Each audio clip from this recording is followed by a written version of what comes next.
In the heat of Fort Tannisville, where steel clangs and soldiers march, one woman stood alone, her silence louder than any command. Eden Wolf, a ghost among warriors, carried the weight of three names etched into her skin. Names of heroes who gave everything. Mocked as an outsider, she never flinched, never spoke, until a single moment unveiled a truth that stopped a general in his tracks and silenced a base. This is the story of a woman who didn't need a uniform to prove her valor. A story of loss, honor, and the quiet strength that changes everything. Step into her shadow and feel the weight of a legacy that refuses to fade. Long before the whispers, before the myths and rumors and stolen glances across weapons racks, Eden Wolf was nothing more than a name buried in the margins of redacted files, highlighted not for infractions, but for something far more elusive, potential too sharp for the system to dull. She was the kind of anomaly that made career officers uncomfortable, not because she disobeyed orders, but because she followed them with precision so cold, so exacting, it left no room for politics. Now, crouched at the far end of Fort Tannisville's armory range, she seemed entirely unaware or indifferent to the quiet storm gathering around her. Her fingers worked methodically over a stripped M4, tightening a scope with a torque wrench, calibrating the rails with quiet certainty. She wore a basic olive tank top, damp with sweat, hugging the sinew of muscle the years hadn't worn down. A faded work jacket hung carelessly from one shoulder, revealing a fragment of ink where skin met shadow. Then the jacket slipped further. The skull appeared first, emblazoned in black, sunk into flesh and memory. Beneath it, an anchor and trident intersected, bone-etched and battlefield sharp. The unmistakable insignia of SEAL Team 6, rendered in crisp, regulated ink. Below it, three names. The air around her shifted. A private cleaning his weapon 2 lanes down caught sight of the tattoo and froze. His foot knocked over a bucket, the clatter ringing too loud. His buddy glanced over, saw the ink, and choked on a half-formed curse. Holy crap! Do you see that? A third soldier turned, then a fourth. Chatter died mid-sentence. Movement stalled. This wasn't just any tattoo. You didn't wear that mark unless you had bled for it. Twice. And you sure as hell didn't display it on a public range unless your soul had been carved into its making. Especially not if you were a woman. Eden didn't seem to notice or care. She remained crouched, calmly pressing a bolt carrier into place, aligning it with the same steady rhythm she'd kept since arriving. Each movement was precise, almost surgical. But the silence was spreading, swallowing the range like fog creeping through a kill house. Then came the sound of boots, not just any boots. Polished, command-worn, and out of place among the trainees and NCOs. They appeared on the catwalk overhead, black leather, perfectly broken in. General Marcus Keene had entered. He paused mid-step, his body stiffened as if caught in the whiplash of memory. Keene was not a man easily thrown. 4 stars gleaming on his chest. 3 tours in Afghanistan. 2 gunshot wounds. Bronze Star with Valor. He was carved from discipline and grit, but his eyes locked on her. No, not her. On it. The ink. He descended the stairs slowly, each step measured. One hand rose toward his cap. His aide, sensing something shift, opened his mouth to ask a question, but Keene silenced him with a sharp gesture. Down on the range, drills faded. Even the crustiest NCOs dropped into stillness, caught in a moment they didn't fully understand. Eden finally stood. She wiped her hands on a cloth, reached for the wrench again, and adjusted the buttstock of the rifle she was tuning. Her left arm flexed, and now the tattoo was fully exposed, unmistakable in its authority. The emblem of a unit no one spoke of unless they'd buried friends beneath it. Keene stopped 3 paces from her. His breath hitched. It couldn't be, but it was. She hadn't aged, not really, shorter braid, sharper eyes. But he knew that stance. That unnatural stillness, the silent scanning of exits, that quiet calculus of threat and safety that never turned off. He spoke her name like a prayer. Chief Wolf. The title held weight, not just rank, but reverence. The air clenched. Eden's head turned with deliberate calm. Their eyes met. No fear, no surprise. Only recognition, cautious and measured. Keene raised his hand in a sharp salute. A general's gesture, yes, but also a debt, one paid in silence. Eden didn't return it. She didn't need to. She held his gaze, cool, unwavering, a ghost in olive fatigues. Around them, awareness rippled like shockwaves through water. Soldiers stopped mid-action, caught in suspended disbelief. A woman with a rag in her hand and carbon smudges on her fingers was standing toe-to-toe with the highest-ranking officer on the base, and he was the one offering respect. Legends never walked in daylight, but here she was. Everyone had heard the rumors. A female SEAL, impossible by regulation, invisible by design. Ghost Team Delta, gone without a trace after a mission that never existed on paper. And now, flesh and blood, Keen's voice lowered. Permission to stand in your shadow. Confusion swept the line. Heads turned, weapons lowered. Eden gave the smallest of nods, a movement so subtle it was nearly missed. Keen dropped his salute.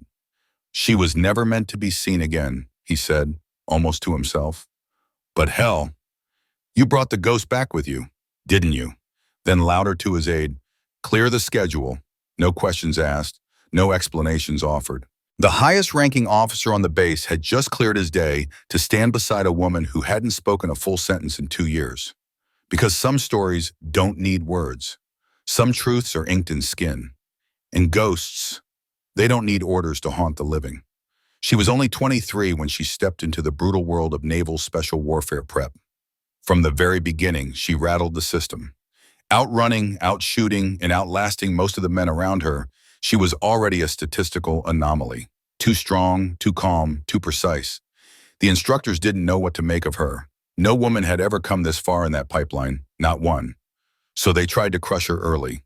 They threw her into the crucible, a 72-hour gauntlet of survival meant to break the body, erase the ego, and leave behind only the barest thread of will.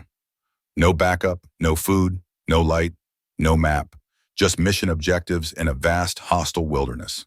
The second night, the search teams almost yanked her out.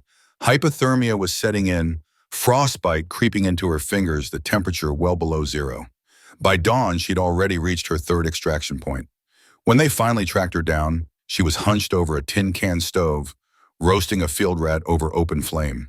She glanced up, gave a short nod, and muttered, "Wasn't the worst vacation I've had." That was the moment someone in a back room began to take her seriously, not officially, of course. There was no ceremony, no promotion, just a quiet addition to a shadow roster. No acknowledgement, no record. She was tested silently, repeatedly, against live scenario cases that never made it into any file the public would ever see. One of those unlogged missions dropped her into chaos near the Syrian border. A contractor unit was pinned down by insurgents with suspected cartel backing. She was sent in alone, with a rucksack, a sidearm, and an encrypted sat phone. 5 days later, she emerged with 17 survivors, including civilians. She got them airlifted out. No press release, no headlines, just another sealed line in a folder labeled "Eyes Only." By her 5th year, she was Ghost 7, part of an experimental unit designed to operate without oversight. The kind of team deployed when diplomacy was already dead and full military response would set the world on fire. These weren't soldiers by nickname. They were ghosts by function. They walked into places that officially didn't exist, and they left without a trace. Their missions were buried deeper than Arlington. Their names even deeper than that. Ghost Team Delta, 7 of them. No names, only call signs etched into their gear. They were never spoken aloud. Too risky, too permanent.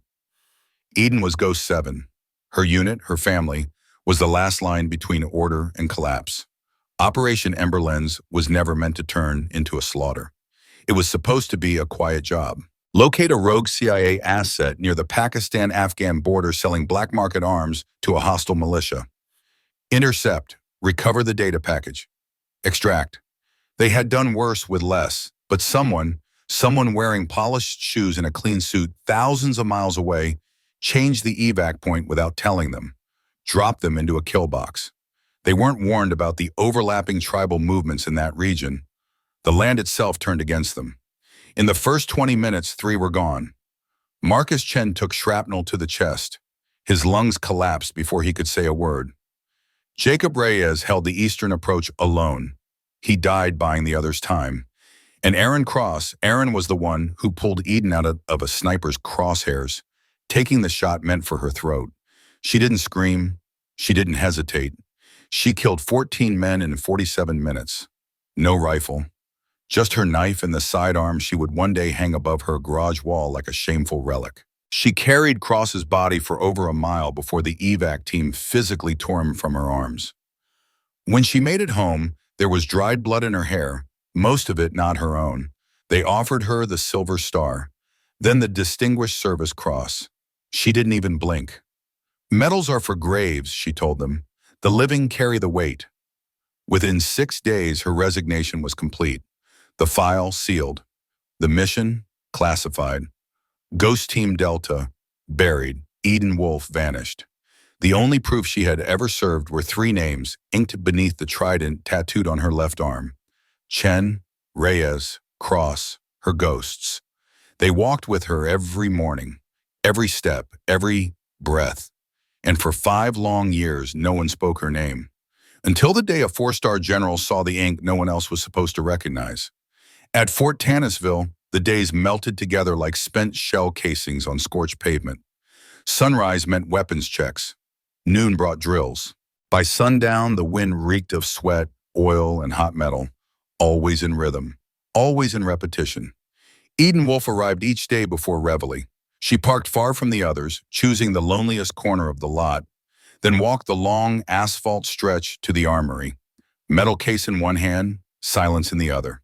No greetings, no conversation. She didn't attend briefings, skip socials. She wasn't on anyone's roster. A civilian contractor, a ghost with a toolbox. To most of the unit, she was just the woman who cleaned guns. Sometimes a woman, sometimes something else, depending on who was talking. Sergeant Travis Rock made sure of that. Tall, loud, lean. He wore a permanent smirk, as if every word out of his mouth was halfway through mocking someone. The men respected him. Tough, sharp, fast to spot weakness. And in Eden, he thought he'd found it. Or at least someone misplaced. He made a game of her. "Hey, Wolf," he called her one morning, lobbing a CLP-soaked rag across her workbench. "Pretty sure you missed a spot on the latrine door yesterday. Want me to draw you a diagram?" She didn't even blink, just kept running her cloth across the chamber of a battered M27, long, steady strokes. A younger soldier nearby snorted. "I heard she got this gig through some kind of veterans charity," he muttered, "like a make-work program. Bet she married someone who actually served." Another chimed in. "Yeah, maybe she thinks just standing near guns makes her tough by osmosis." Eden kept working. The bolt carrier snapped into place with a clean metallic click. No one corrected them. No one stepped in. The silence around her was heavy, but well-rehearsed. The younger soldiers mirrored their sergeant. The older ones, those who should have known better, looked the other way. But not everything about Eden fit the mold they tried to stuff her into. She never used manuals. Never double-checked torque specs. Never asked for approval or confirmation on her builds. Her hands moved with the kind of practiced confidence that only comes from doing it in the dark, under fire, with time and blood running thin. More than once, an operator brought her a sidearm malfunction that had resisted fixes for weeks. She'd hand it back 20 minutes later, smoother than the day it was issued. Still, she remained the ghost in the corner. It was in the 3rd week that Rock escalated. He strutted into the armory one mid-morning, carrying an old SR-25 like it was some kind of trophy. Its matte finish was scuffed raw, the scope skewed, sling frayed to hell, as if it had been dragged behind a truck for fun. The room quieted when he crossed the floor toward her. "All right, folks," he said, tone all honeyed cruelty. "Let's run a little test today." Then he dropped the rifle onto Eden's metal bench with a hard clang. "Contractor Wolf over here thinks she knows her way around weapons," Rock drawled with a smirk, his tone laced with sarcasm and challenge. "Let's see how she handles this one. Call it continuing education." A few of the younger soldiers laughed, not out of cruelty, but with the careless arrogance of men who hadn't learned yet what silence was worth. Eden didn't move. She sat still, studying the rifle in front of her, her eyes narrowing as if she could read its story just by looking. Then, without a word, she gently set aside the barrel she'd been cleaning.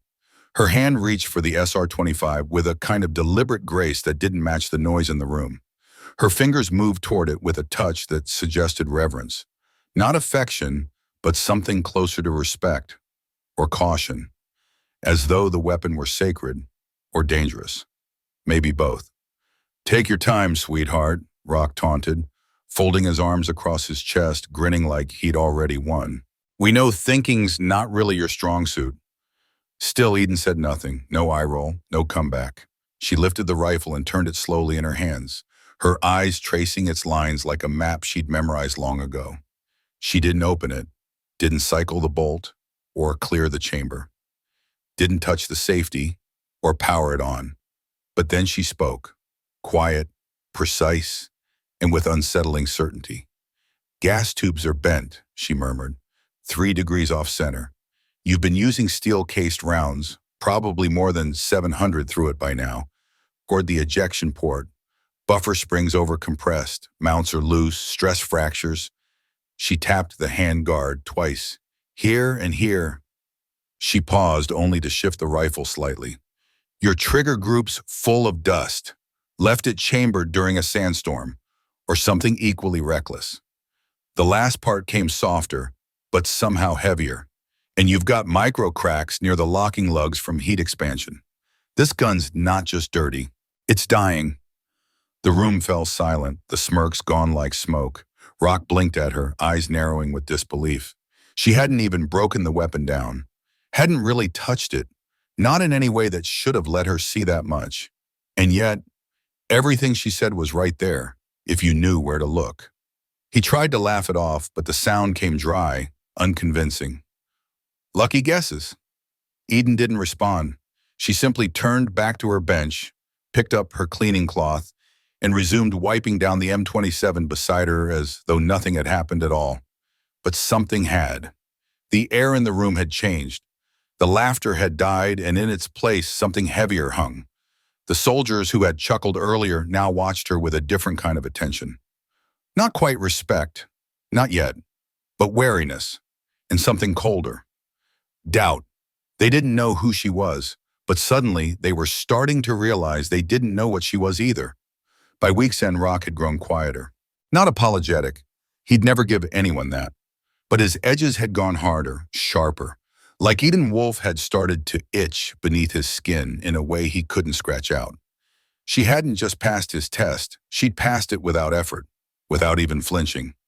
And now, the unit wasn't laughing anymore. They were watching, so he escalated. "Armory eval's coming," he announced during morning roll call. "Senior command wants readiness reviewed, field weapons only. We'll be doing it live, in front of the inspection team." "Wolf, you're on point." From her bench, Eden looked up calmly. "I wasn't on the roster." "You are now," he said flatly. No smile this time.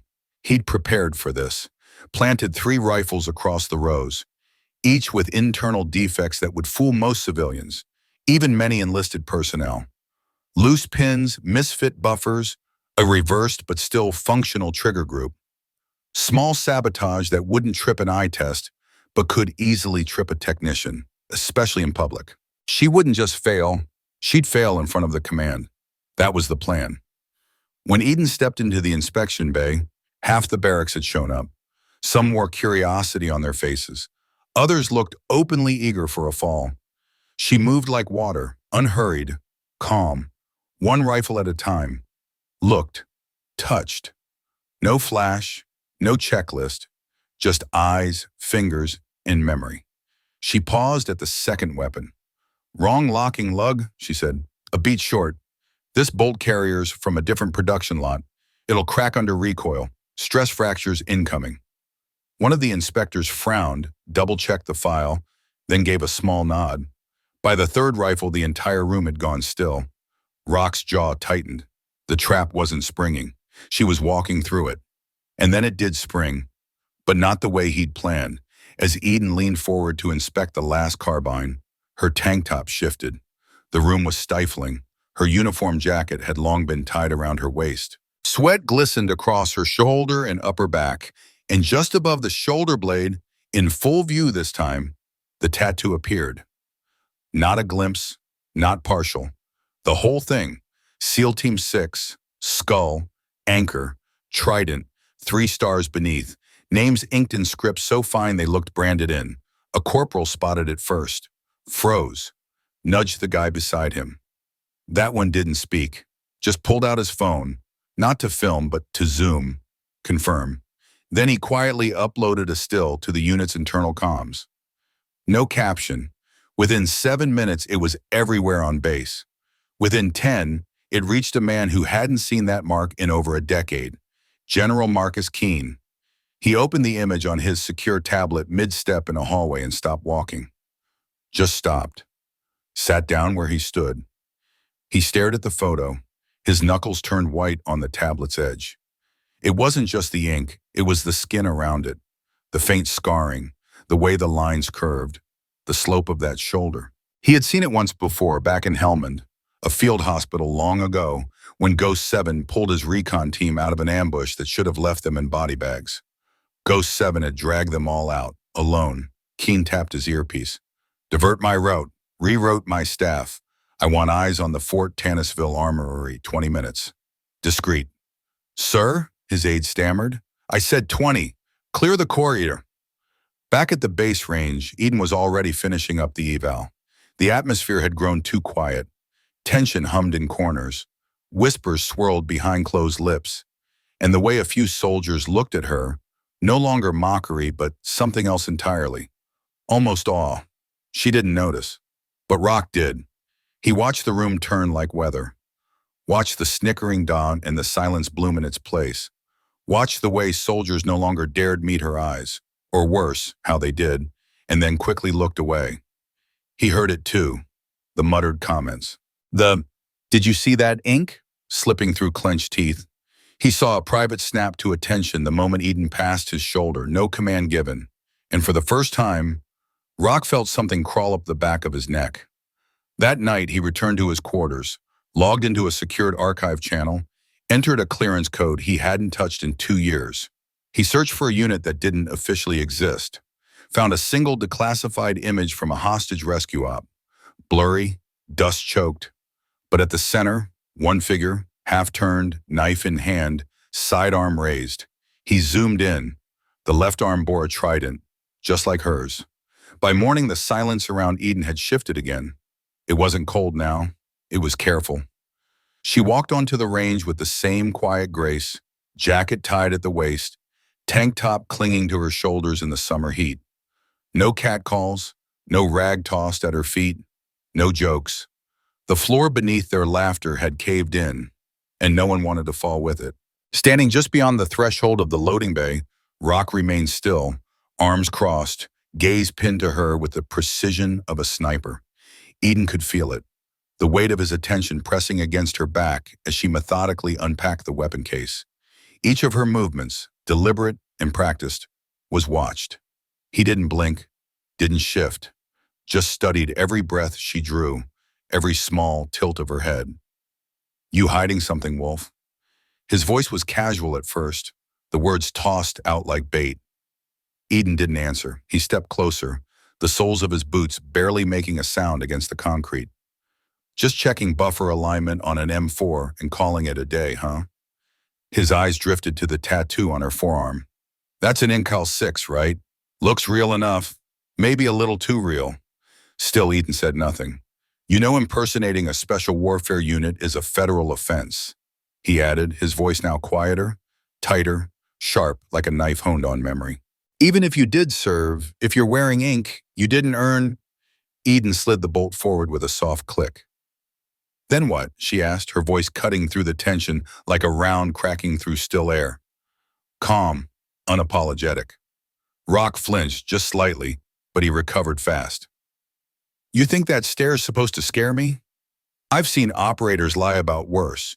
You walk around here like you're some kind of mystery, letting us guess. I didn't let you do anything, Eden replied evenly, not pausing in her work. You chose to assume. He blinked, startled. It was the most she'd spoken to anyone in weeks. Rock leaned in, just enough that his voice would reach only her. You don't get to stand there with 3 names inked on your skin and pretend you earned them unless you can prove it. Eden didn't move, but something shifted in her eyes. No threat, no anger, only grief, a private mourning pulled to the surface. "They're not mine to prove," she said quietly. "They're mine to remember." That hit harder than any retort. Rock stepped back like he'd been struck, not by offense, but by something heavier. The truth of her words lingered in the air, thick as smoke. No shouting, no confrontation, just a silence that carried weight long after the moment passed. And then Eden returned to her work, hands steady, movements exact. That's what she always did, retreated into the rhythm of metal and tools. But someone had seen it all. From the back corner of the armory, where the long-range rifles were kept beneath layers of shadow, Leo Delgado stepped forward. Most hadn't even noticed he was on duty. Leo had that way about him, quiet, easily overlooked until he wasn't. His gait was steady, almost measured, as if he were still trained to map terrain with every step. Sleeves rolled to the elbow, his hands smudged with grease, he walked toward Eden's bench with the kind of silence that didn't need to announce itself. He stopped beside her. Eden didn't lift her head, but he gave a single nod anyway. Then he turned, just enough to address Rock, who still hovered by the door, his stance rigid with unanswered questions. "You ever wonder why no one's touched her all this time?" Leo asked, voice loud enough to reach every corner of the armory. Rock narrowed his eyes. "What are you talking about?" Leo said nothing at first. He simply rolled his sleeve higher, revealing the inner skin of his bicep. Faded ink rose to the surface. A trident, nearly identical to Eden's. Same anchor curve, same dagger tip lodged behind the skull. But Leo's bore a mark she didn't. An Overwatch identifier, a vertical hash running through the skull's cinder. "I was Cross's swim buddy," Leo said, voice quiet now. "Bud's class 249. He wrote me before he deployed, said if anything happened, there was someone who'd carry the weight of it all." He looked at Eden, then back to Rock. She didn't ask for backup, but some ghosts don't walk alone. Eden kept her head down, focused on the trigger group beneath her hands. But for a brief second, she paused, just long enough to feel it, the weight of someone stepping forward beside her. "You were watching her?" Rock asked, almost a whisper. Leo nodded. "The whole time, because I knew one day someone would come along, someone who didn't understand what she was carrying, and they'd need to be reminded." Around the room, the usual low chatter and laughter faded, gone as if erased by gravity. No one moved, no one spoke. Because when you see two ghosts appear in daylight, sometimes the only respectful thing to do is shut up and let them walk. That morning, the sky above Fort Tannisville was almost too perfect. Clear, colorless, surgical. The kind of blue that made polished metal sting your eyes. Rows of soldiers lined the Westfield. Boots aligned to grid precision, rifles shouldered, nerves humming with the approach of inspection. Performance was everything that day. Not a wrinkle went unpressed, not a bead of sweat dared fall unless ordered. Everyone knew Brass was coming, but no one expected him. The black SUV rolled to a stop just beyond the parade grounds. Its doors opened with measured purpose, and out stepped a man the whole base would recognize in an instant. General Marcus Keene. 4 stars glinting on each shoulder, his spine straight despite the years carved into his knees. He wore full-dress greens, not because he had to, but because when ghosts rise from the dead, you meet them with your medals on. He didn't speak when his aide followed. Didn't acknowledge the base commander. His eyes swept the field like a drone in silent recon, methodical, searching, until they landed on her. Eden stood at the edge of the formation, not within the ranks but just outside them, near the weapons staging zone. She wore her usual uniform, tank top, boots, a jacket tied around her waist. Her tattoo was visible, the names inked plainly on her arm. Keene moved before anyone could intercept him, cutting across rows of enlisted like a storm wind through high grass. Soldiers parted instinctively, unsure whether to salute, to stand at ease, or simply watch. "Sir, do you need a podium?" The base colonel stammered, scrambling after him. But Keene was already past the front line. 10 more paces brought him directly to Eden Wolfe. She didn't flinch, didn't salute, didn't say a word. And then General Marcus Keene, a man who had commanded wars and silenced rooms with a glance, did something no one present had ever seen from someone of his rank. He saluted, right hand sharp, fingers tight, eyes locked, not with a subordinate, not with a civilian, but with a peer, a legend, a soldier whose war had never come with a parade. Eden blinked once, her expression unchanged, but all across the field, the world seemed to stop breathing. There were no regulations for this moment, no protocol to follow. Every head turned. Eyes once fixed on flags now watched her. Keene lowered his hand with deliberate grace, heavy with respect, and spoke, no microphone yet, his voice carried like thunder before a storm. Chief Petty Officer Eden Wolf, Ghost 7, first of her kind, last of her team, sole survivor of Operation Ember. The words fell like detonation. Ripples of shock spread through the ranks. A gasp cut the air. Heads turned toward each other in stunned disbelief. One of the younger SEALs almost dropped his weapon, and still Eden stood there, silent, unmoving. Because this moment didn't belong to the living. It belonged to the names etched into her skin. "She's the reason I'm still standing," General Keene said, his voice steady now, no longer just recalling a memory, but reliving it. "Her team saved mine in Kandahar. We were cornered, no reinforcements, no exit plan. Then, out of the haze, a ghost appeared." He turned slightly, not just addressing Eden anymore, but the entire group gathered before him. "She dropped 3 hostiles before any of my men even realized what was happening. Then she hauled one of ours, shot through the chest, dragged him nearly half a click through mortar fire. And before we could even say a word of thanks, she vanished." He looked back to Eden with something softer in his eyes, something reverent. "I've waited 15 years for the chance to salute her. Today I finally did." A weighty hush fell over the assembly. It wasn't awkward, it was sacred. Slowly, almost like she was peeling back time itself, Eden reached for her tank top and lifted the shoulder seam just enough for them to see what was etched into her skin. There it was, raw and undeniable. The skull, trident, and anchor emblem of SEAL Team 6. Below it, 3 names inked with precision and pain: Marcus Chen, Jacob Reyes, Aaron Cross. Beneath those, in fine, quiet lettering, "Never forgotten." A rustle moved through the ranks, not physical, but emotional. The kind that comes when pride sours into humility, when myths take human shape and become even more powerful for it. Even Rock, standing rigid just outside the staging zone, found himself breathless. His eyes locked on one of those names, Aaron Cross, his past suddenly staring back at him in ink. General Keene's voice returned, lower now, nearly a whisper. "She never asked to be honored, and she never will, but that doesn't change what she is." He turned to Eden again. "For the record, Chief, welcome home." Eden didn't say a word. She didn't have to. In that moment, her silence carried more weight than 100 parades ever could. Travis Rock didn't move for over an hour after the ceremony ended. He stayed behind the platform long after the crowd dispersed, while Eden packed up her tools in silence, and Keene disappeared into the backseat of a black SUV. But the heaviness in Rock's chest didn't budge. Aaron Cross. That name had been etched into his memory long before it was ever tattooed on Eden Wolf's shoulder. Aaron wasn't just a name from some elite ghost team. He was blood. He was family. The older cousin who taught Rock how to climb trees, how to tie proper knots, how to shoot straight.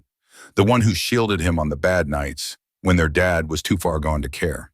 The one who always told him, "You'll serve too someday, but you'd better do it right."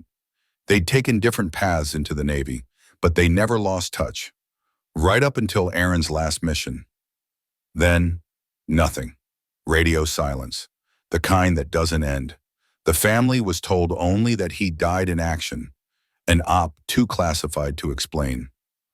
A closed casket, a folded flag, a letter with words that meant nothing, and Rock had carried that emptiness like lead inside his ribs, blaming someone, anyone, for the hole that had been left behind. Until today. Until he saw Aaron's name carved into the shoulder of the woman he'd mocked, disrespected, tried to strip down to nothing. It wasn't shame that gripped him now, it was grief. A kind of grief that burned. That someone else had held Aaron's final moments. That someone else had carried that pain. And it was her, the one he'd tried to tear down. He made his way to the edge of the armory and leaned both hands against the wall, eyes closed, breath shallow, shoulders rigid. He remembered that name now, not just Aaron's, but hers. Ghost -7.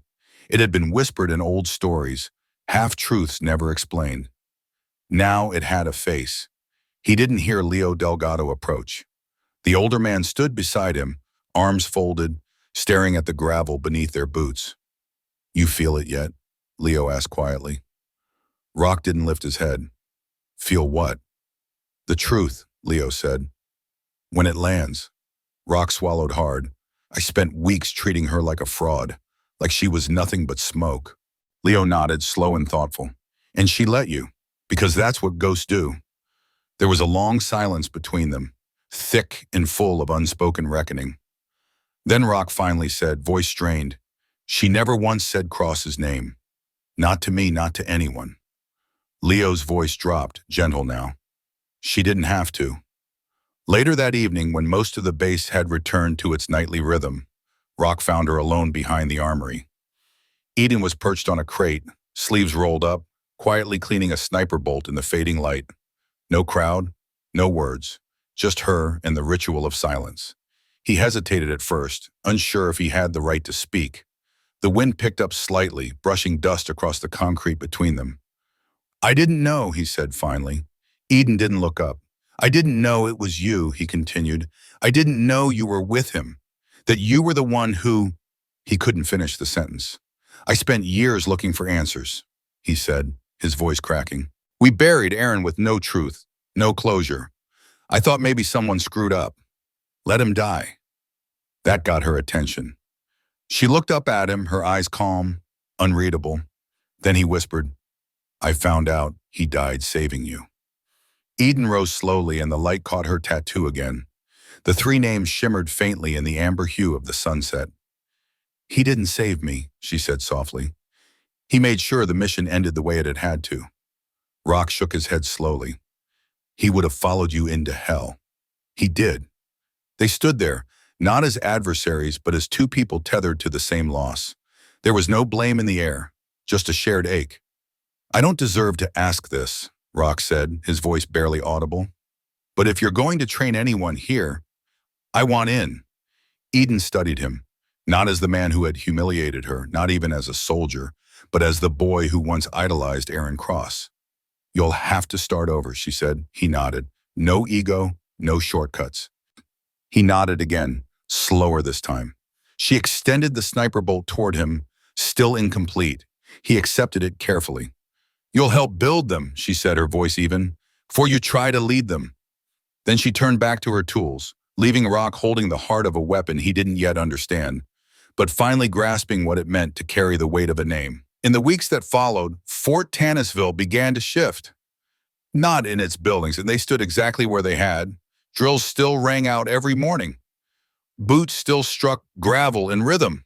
But something had changed in the air, in the tone, in the way respect began to mean something more than just a salute. It became a pursuit. Eden Wolf never reclaimed a rank, never wore a uniform, never signed back into active duty or asked for status. But every morning at 04:30, before the trees caught the sun, she opened the weapons bay, laid out stripped rifles across 3 benches, and waited. And slowly, they came. First, Leo Delgado and Travis Rock. Then, a couple of SEAL recruits who'd heard whispers about the woman with the ghost tattoo. Then more. They didn't come for speeches. They came for the way she moved, for her silence, for the names on her arm that spoke louder than medals ever could.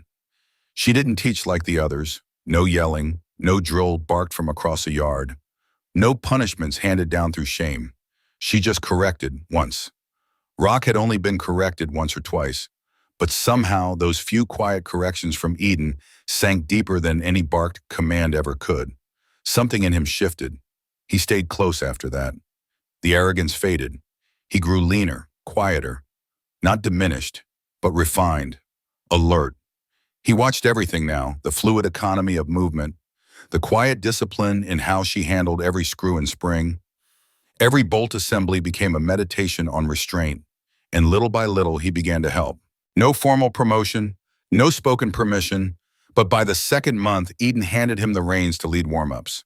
She never said she trusted him, But when she handed over her own rifle for cleaning, Rock understood what that meant. On the 10th Friday, General Marcus Keene returned. No motorcade, no aides, no salutes, just a lone man standing quietly at the edge of the training field. He didn't say a word for nearly an hour, just watched. He observed the team weaving through close quarters drills, Eden adjusting a grip with a slight nudge of the wrist, Leo wordlessly correcting a misaligned sight, Rock showing younger soldiers how to feel the moment before the trigger broke, where tension gave way to precision.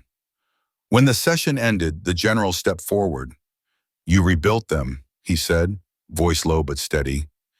Eden gave a single nod. "They rebuilt themselves." He looked at her for a long time. "Come back," he said softly, "not to the roster, to the mission." Eden's eyes met his, steady and unblinking. "I never left." After that, the shift was almost imperceptible. No orders came down, no announcements were made. But one morning, Eden didn't unlock the armory at 04:30. At 04:45, Rock arrived to find the doors already open. The benches were arranged as always, gear laid out with the same meticulous care she had always demanded. Everything was in its place, except for Eden. Her rifle was gone too. Rock didn't ask questions. He didn't speak. He picked up the first weapon and began warm-up drills alone. 10 minutes later, Leo joined him. Then others trickled in. But even as the steel rang and orders snapped through the morning air, her absence loomed louder than any command. By the third day, whispers started to circulate. "She's gone." She was reassigned, off-grid, pulled back into Black Ops. Maybe she had never really been here at all. But on the fourth morning, something different appeared. Resting on Eden's bench, folded neatly under a canvas tarp, was a small olive-green duffel. Rock saw it first. He didn't touch it at first, just stared. On top was a note, 4 words, handwritten on a scrap of MRE packaging. "Pass it the right way." Inside, her tools. A bolt carrier group she had rebuilt 17 times. A sidearm no longer standard issue, but polished to near perfection. And at the bottom, tucked beneath everything else, a photo creased and faded with time. 7 figures in dusty uniforms. No names. One woman stood slightly turned from the camera, almost indistinguishable, but unmistakably Eden. Taped behind the photo was an Overwatch coin, flattened with care. Leo held it between his fingers like it was sacred. "She's not coming back," he said softly. Rock didn't answer. His hands were still wrapped around the strap of the duffel. But something inside him clicked into place. Not grief, not loss. Legacy. She hadn't abandoned them. She had just chosen to step back from the light. Time moved forward. The sun still rose over Fort Tannisville with mechanical precision. Reveille still sounded. Formations still stood at attention. But beneath all of it, something had shifted. A new rhythm pulsed quietly through the compound, and it came from the bench, the one Eden had always sat on, the one she left behind. Rock never missed a morning. At 04:30 sharp, he opened the armory. He laid out the weapons the way she did, every part aligned, every tool in its place. Leo showed up some mornings. Others joined on occasion. Sometimes it was just silence. But the pattern held. No ranks, no shouting, just breath, steel, focus, just respect. Not handed out, but earned. They called it Ghost Hour. To the new recruits, it was a rumor, some unofficial drill, a secret test to impress command. But those who stayed long enough came to understand. It wasn't about perfection. It was about discipline, born of loss, about memory. Slowly, they began to ask questions. Who was she, really? Did she see combat? Was the tattoo real? Rock always gave the same reply. She never wanted you to know. She just wanted you to be ready. One afternoon, a new batch of recruits arrived. Among them was a sharp-eyed corporal, far too young to be in a SEAL candidate program. After the formal tour, she lingered near the training field, watching Ghost Hour unfold from a distance. When Rock asked her why she stayed, she pointed at the Overwatch coin, now nailed into the side of the bench. "My brother had one of those," she said quietly. "He told me it belonged to someone who saved his entire unit." Rock nodded. "Then you're already in the right place." That night, under the dimming sky, Rock walked out to the far edge of the compound. Past the training grounds, to a stone wall where old unit patches were sometimes pinned as tribute. From his pocket, he pulled something wrapped in cloth, her name tag. He placed it gently against the wall and fixed it there with the same bolt she used to carry in her gear bag. No ceremony, no flag, just two words written beneath it in black marker. Still watching. Because Eden Wolf didn't disappear.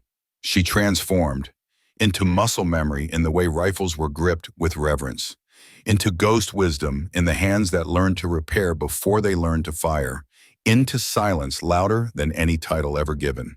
And for every soldier who passed through Fort Tannisville from that day forward, Ghost Hour had one sacred rule: no shortcuts, no questions, and never ever dishonor the bench. Her name was never etched into stone. No folded flag, no national tribute, just a bolt, a bench, and a generation forged by her quiet presence. Because Eden Wolf never asked to be remembered. She just made sure no one else was forgotten.